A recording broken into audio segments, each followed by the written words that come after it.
Just when you thought you've seen all the bad ideas coming out of college football and this playoff, well, they happen to surprise you. Welcome in. I'm Pete Mundo. We are Heartland College Sports, where we cover the Big 12, and we are so glad that you are here, as always, as a part of the show.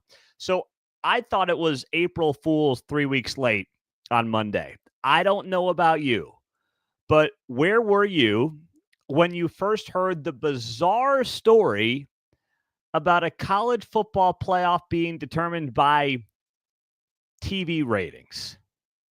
Can you think of a worse idea?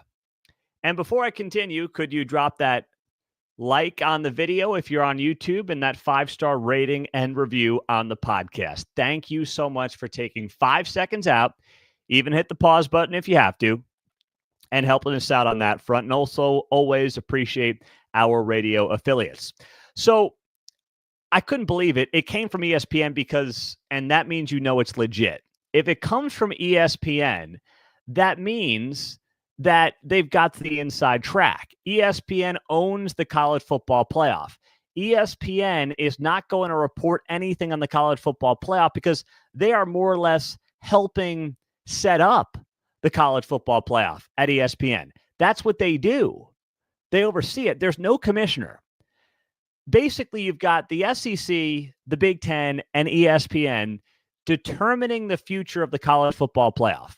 And this report came down on Monday from Heather Dinich, ESPN, and she reported that the college football power brokers are going to be meeting this week, and they're obviously trying to figure out the future of the contract and what this playoff is going to look like. Will it be 12 teams? Will it be 14 teams? How will they determine who makes the playoff? Of course, one thing that's gotten attention over the last few weeks is the idea of 4 SEC teams and 4 Big Ten teams, automatic bids, 2 for the Big 12, 2 for the ACC, and 1 group of 5, and then 1 at-large spot. That's been talked about. But this was a new wrinkle this week when Heather Dinich reported this, quote, "One possibility, which could be viewed as a compromise, is having conferences earn automatic bids through their play each season. A model in which each Power 4 league can earn guaranteed spots through a combination of its team's overall records and maybe even TV ratings, according to a source, could be presented. The highest ranking conferences would earn the most automatic bids." If that's not absolute insanity, I would ask you what is. Sit there and think to yourself, could you imagine TV ratings having anything to do with college football and its playoff? That is possibly the stupidest idea I've ever heard. First off, it's irrelevant. The Dallas Cowboys get great ratings. You know what the Dallas Cowboys haven't done in like 30 some odd years now? Win a Super Bowl. What do they have? Like 1 or 2 playoff wins in the last 3 decades? I'm really not trying to rub it in as a Chiefs fan. I'm just being honest. That is meaningless. The New York Giants and New York Jets do well in ratings. They absolutely stink. USC does really well in the ratings. They didn't have a good season last year, did they? You cannot even introduce the idea of college football playoffs being determined by TV ratings. It's even worse than if you did it in the NFL, because in college football, it's not all equal. You have Big 12 teams that play multiple games on ESPN Plus, or they're on FS1, they're on FS2, they're on ESPNU. You have the SEC that will get preferential treatment in all this because ESPN owns all of their rights and they want to help the SEC. If you have ratings play a factor, ESPN will rig the game to benefit the SEC more than they already do. They did it in football this past season, and they did it in basketball. They gave the SEC the prominent positioning that they wanted to give them because they've got the most skin in the game. Yes, they're a major TV partner for the Big 12 as well, but they have much more skin in the game with the SEC than they do the Big 12. That's a reality. So you have to look at this for what it is, and you have to understand what the SEC's goal would be and what the college football playoffs goal would be and what the ESPN agenda would be. And they would all be the antithesis of what's in the best interest for the Big 12 conference. That's a fact. That is absolutely indisputable right now. So this is, I don't know where this leads, but it is a horrific idea to even consider the concept of a college football playoff being determined by, yes, TV ratings. And then the other part of it also doesn't make sense. Says here that a model which each league can earn a guaranteed spot based on its team's overall records. Well, who's going to schedule difficult non-conference games if your overall record would potentially determine whether or not you make the college football playoff? Like, that just doesn't make sense, right? Think about it. Why would you want to put yourself in a spot where you could either play Ohio State or you could go out there and you could play Ohio? What are you doing if the college football playoff could be on the line? Now, that's true right now, kind of, sort of. But the reality is, in an expanded playoff, you are much more likely to be in a very good spot when it comes to protecting your ability to get into the playoff.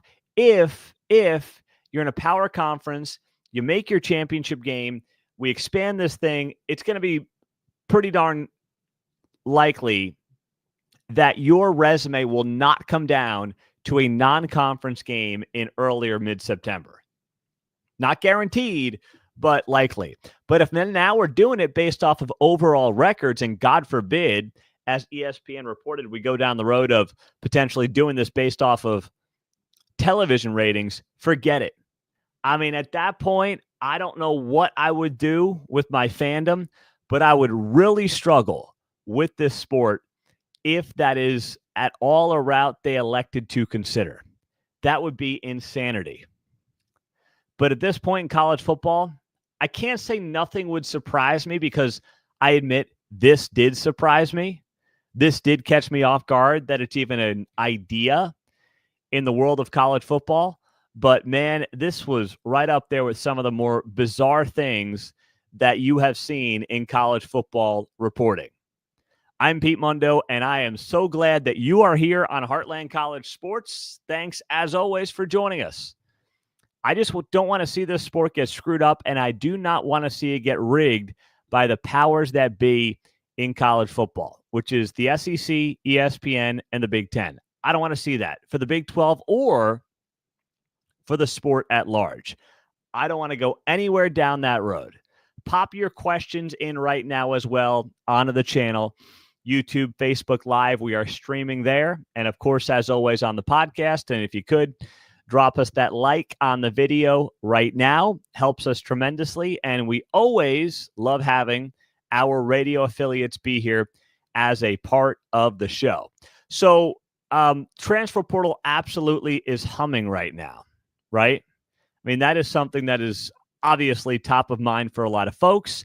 And it's one of those things that you look at and you say, okay, hopefully my team is not going to find itself in a spot where it's got to replace a big piece.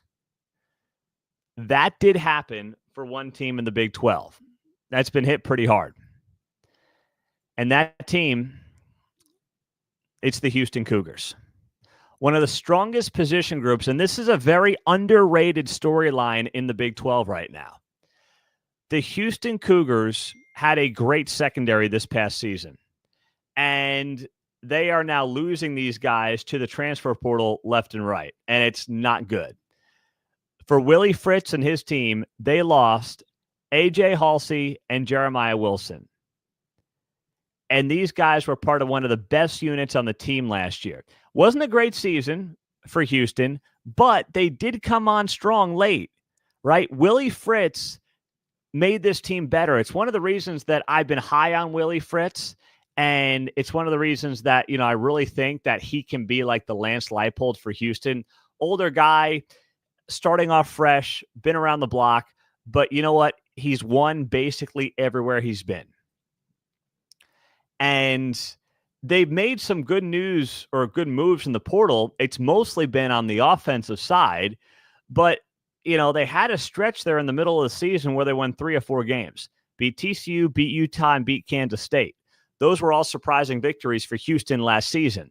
And then they lost 3 in a row to end the year. But they had a good stretch there. And overall, I think a lot of people are going to be high on Willie Fritz over time, turning this thing around. They had a tight game against Oklahoma, I recall, from early in the season as well. So they've been right there, largely thanks to the defense. And now this offseason, you look at an offense that got better, but a defense that lost huge pieces in that secondary. Halsey's a Houston native, first-team All-Big 12 guy, started every game the last couple of seasons. And last year, Wilson led all Big 12 cornerbacks with his Pro Football Focus rating of 86.9 and one of the best cover corners in all of football. That is a spot right there that I know that these guys might be able to cash in. But if you are in that position, if you're Willie Fritz, you've got to do everything in your power. Not saying he didn't, but you have got to do everything in your power to make sure that you retain the talent that you have. Because if you're just adding guys to get better on offense, but then you're losing 2 of the best defensive backs in the Big 12, well, okay, you might score some points, but now you're going to be losing games on the other end because of the other side of the ball. That's not beneficial either. But that's the insane world that now is the spring transfer portal. It's nuts. But you're seeing it happen all the time. And it's like, enough's enough with this stuff. It's just ridiculous. Now, on the other side, Oklahoma State is making some major moves. Mike Gundy was quoted over the last couple of days as saying that, he is paying in the spring portal window, which he had never done before. And look at that. They're actually picking up guys. This month, they have 7 portal additions. Just actually in the last 2 weeks, they've got 7 portal additions. 3 of those have come since the spring window opened up. All 3 contributors to Power 4 programs last season. Some of the standout players, South Carolina edge Wendell Gregory chose the Cowboys. Colorado edge Taj McCoy, both players with great upside and will fit nicely in Oklahoma State's scheme. And maybe the biggest addition, Vanderbilt defensive tackle Demarion Thomas. Started all 13 games for Vandy last season. Tulsa native, comes back home. He'll play a major role in the Cowboys defense next year. And he chose the Pokes over several other suitors. So Mike Gundy is welcoming this team into the, I don't want to say 21st century, but the 2020s, I guess. He had kind of been stuck in that Dabo Sweeney lane of I'm not playing the game this way. I don't want to do this. It's like, bro, you can adapt or you can die. There are only 2 options here, adapt or die. And Mike Gundy, listen, Mike Gundy is not a guy who wants to die. He's not a guy who's going to get killed off easily. He did not build this program up over 2 decades to have it just look the way it did last season when they went 0-9 in the Big 12. That was never going to be what Mike Gundy was going to let happen.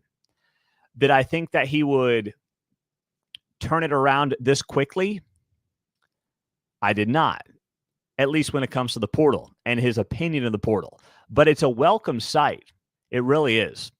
Now, what's not a welcome sight is what happened with Justin Blackmon, former All-American, all Big 12 wide receiver, Biletnikoff Award winner, top 5 pick in the NFL draft. It is tragic. If you did not see the mugshot of Justin Blackmon, and if you really want to see it, it is up on our Instagram page at Heartland College Sports. Find it there. Follow us on the IG. We got a lot of content on there as well, so I would love to see you follow us there. I do videos there all the time, separate from the YouTube, podcast, radio show. So give us a follow on Instagram at Heartland College Sports. Justin Blackmon looks like two versions of Justin Blackmon from his time at Oklahoma State. He was reportedly arrested for public intoxication. And at 35 years old, he looks like he's going on 55. He looks horrible. And TMZ reported on Monday that Blackmon could not fit in the back of a cop car during the arrest.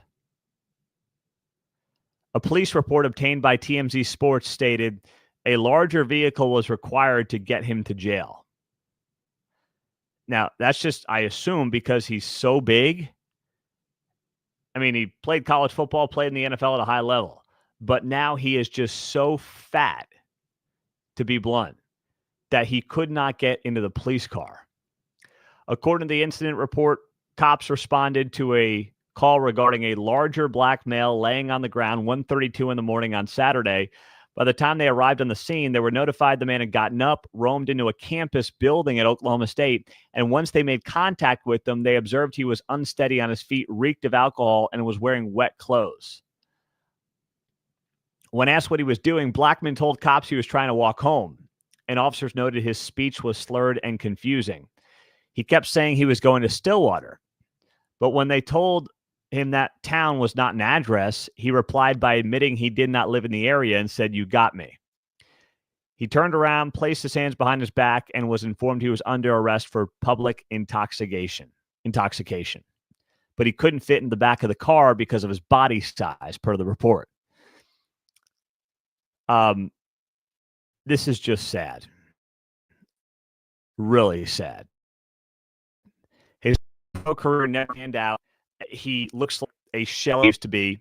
He clearly has some demons that he needs to get figured out. That's the only obvious conclusion to come to here. But you feel for the man. He's 35 years old. Was he probably overdrafted? Yes. He was partially a product of an amazing scheme that Mike Gundy had going there under a string of just incredible offensive coordinators at that time. He had a high-flying offense. Brandon Weeden was, listen, he also wasn't going to be an NFL stud, but he was perfect in that system for Mike Gundy and the Cowboys. That team, I believe, would have won a national championship if Iowa State didn't ruin it for the Cowboys on that fateful Friday night back in 2011. I will never forget where I was. I was working in Oklahoma at the time, and one of my bosses, the great CJ Montgomery at K101 in Woodward, Oklahoma, had a clipboard as a longtime Pokes fan, 40-year Pokes fan, and just smashed it right over his leg on that Friday night. I still thought the Cowboys deserved to play in the national championship that year in 2011. Instead, we got the SEC rematch of Alabama and LSU, and I think what was a 9-6 barn burner. So we'll never know what would have happened, but to me, that Oklahoma State team was the best team in the country that year and would have beaten either SEC team. They were that high-flying. But Iowa State, give them credit, had an amazing Friday night, and it worked out to their favor, of course. So we never got to see potentially Oklahoma State play for a national championship. But Justin Blackmon was great. But it is really sad to see what happened to him here over the last few days, especially going into the Easter holiday. It just makes it that much more difficult and heart-wrenching to watch. And I will leave you with something that I was talking about on the show last weekend. It may have been just for those of you on the podcast and on YouTube who saw this. And that was my rankings of the Big 12 football programs I missed the most after realignment. And listen, I know everyone's not going to like every single show, but I will say I was surprised by how much some of you hated that. So I just gave my rankings of the Big 12 teams I miss and the Big 12 teams I don't miss. I don't miss Texas. I don't miss A&M.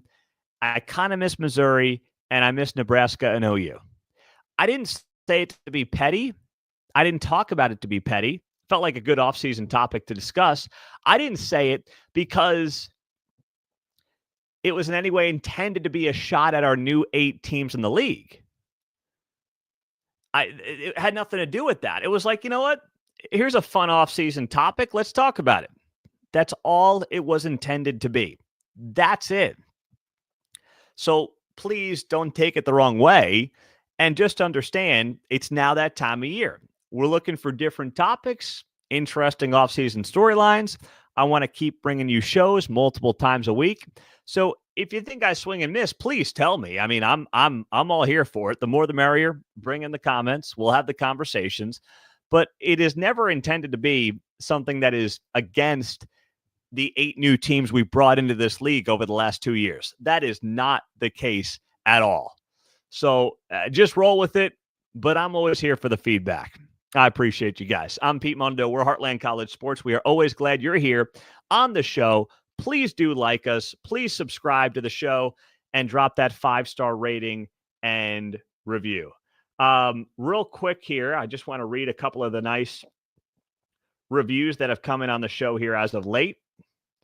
On the podcast, we are sending out merch to some of these as well. This comes from Hardline is still open. It says here, I listen to several BYU and Big 12 podcasts. Pete Mundo is the best Big 12 pod by far. Thank you for that. I appreciate that. I've listened to every Big 12 podcast. Heartland is the best. That's right here on Apple. So thank you guys. Please do share the show with a couple of friends. It helps us tremendously. We keep growing. It's because of you. Have a great rest of the day. Go Big 12. Talk to you soon.